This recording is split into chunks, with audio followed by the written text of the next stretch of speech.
Depuis petit, on m'a appris qu'être discipliné, c'est faire des choses que tu n'aimes pas jusqu'à ce que ça devienne normal.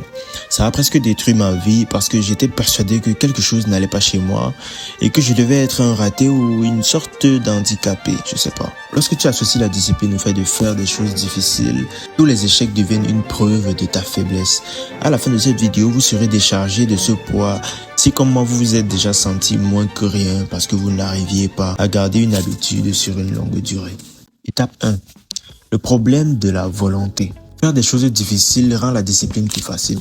C'est logique après tout, si tu veux savoir faire du vélo, il suffit de pratiquer. Si tu veux perdre du ventre, il faut faire des exercices du ventre. Ça ferait du sens que ça puisse aussi marcher pour le cerveau humain. Mais il y a une faille dans cette méthode. Si la volonté est comme un muscle, alors par définition, elle peut s'épuiser. À quoi bon entraîner ce muscle si de toute façon, il va nous lâcher dès que l'on sera à plat? Compter sur la volonté, c'est comme bâtir sa maison sur un sol argileux. Parfois, il est solide, mais dès qu'il se mouille, tout s'écroule. C'est là qu'intervient la solution qui va vous décharger d'un grand fardeau. Étape 2. Exclure le besoin de décider.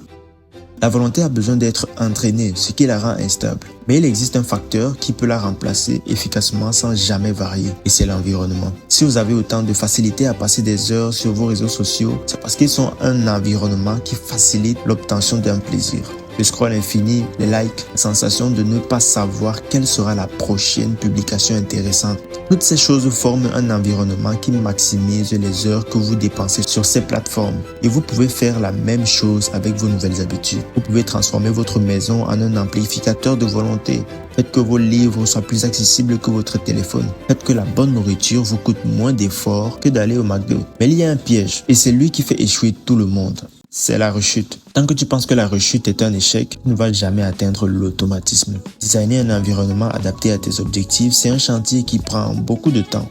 Et c'est là que les vainqueurs se démarquent des perdants. Quand tu décides de voir l'échec comme une preuve que tu es juste un raté, toi tu vois l'échec comme une information sur les failles qu'il te reste à combler. Le choix te revient. Tu peux entraîner ton muscle de la volonté. Ce n'est pas une mauvaise idée, mais sache que la vraie bataille se gagne avec un environnement qui facilite les bonnes actions. Sur le court terme, tu peux te permettre de parler de volonté, mais garde toujours en tête que ton vrai but est de créer un système solide qui te libère de la nécessité de décider. Si cette vidéo t'a aidé, abonne-toi.